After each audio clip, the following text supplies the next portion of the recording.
চিত্তে পাশ ফিরতে আজ পলাশ ফুলের কাব্য নীতি নৃত্যে ফুল ছিঁড়তে শুধু তোমার কথাই ভাববো।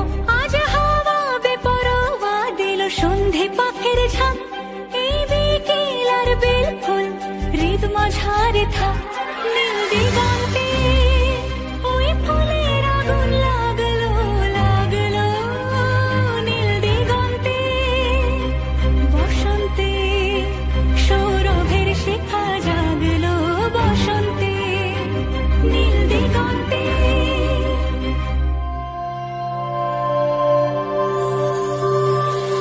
মম চিত্তে পাশ ফিরতে আজ পলাশ ফুলের কাব্য নীতি নৃত্যে ফুল ছিঁড়তে শুধু তোমার কথাই ভাববো। আজ হাওয়া বেপরোয়া দিল সন্ধে পাখের ঝাঁক, এই বিকেল আর বেল ফুল হৃদ মাঝারে থাক।